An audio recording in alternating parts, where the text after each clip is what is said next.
Climate change is one of the most commonly addressed problems of the 21st century. A lot of people already know that sea levels are rising due to melting polar ice caps. But few people know of the new threats that global warming can pose. Threats that are dormant, lurking deep within the ice. Threats that were once thought to be eradicated centuries ago by advancement in medical science. The Black Plague, bubonic plague, Spanish flu, and smallpox. What we once thought will remain in the past has in fact remained frozen within permafrost ice.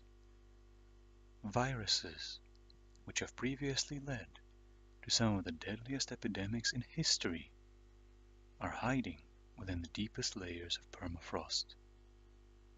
For hundreds of years, this permafrost has been the Earth's natural shield, protecting human lives from extinction. But today, our increasingly excessive use of fossil fuels produces enough CO2 to melt this permafrost, destroying the Earth's natural shield.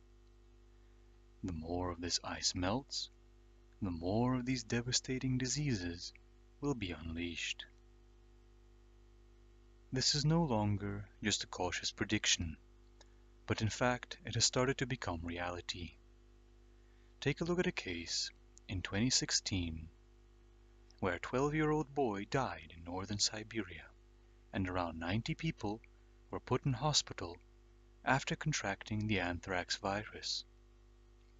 Scientists believe that around 75 years ago, a reindeer that was infected with the anthrax virus died and became frozen under several layers of frozen soil known as permafrost. For almost a century, the permafrost preserved the reindeer and the anthrax virus, until the summer of 2016, where global warming led to an intense heat wave, which melted the permafrost, exposed the reindeer corpse, and released the infectious anthrax virus into the water and soil. From the water and soil, the virus spread into the food supply, which is how it infected more animals and people. But anthrax is just the tip of the iceberg, literally.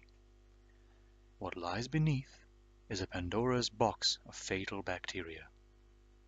Bacteria that could be as much as 30 to 40,000 years old, still trapped in the remains of Neanderthals buried deep underground.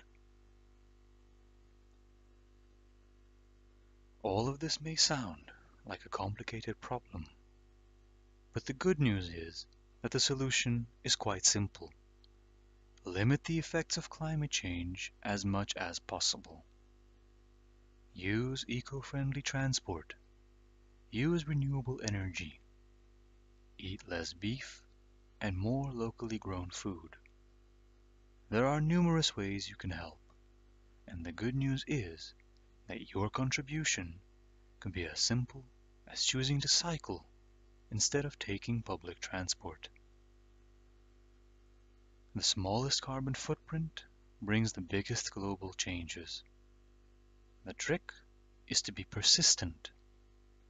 Do not take your bike once a month or once a week. Take it every day.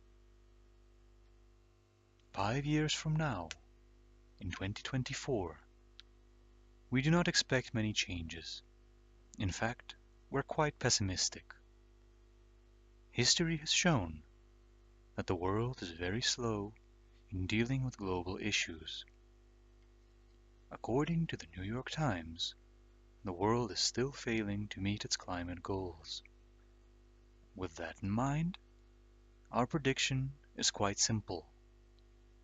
If you do not decrease your carbon footprint within 5 years from now, then within 20 years from now, you may have to explain to your children why and how there used to be 7 continents and today there are only 5 remaining.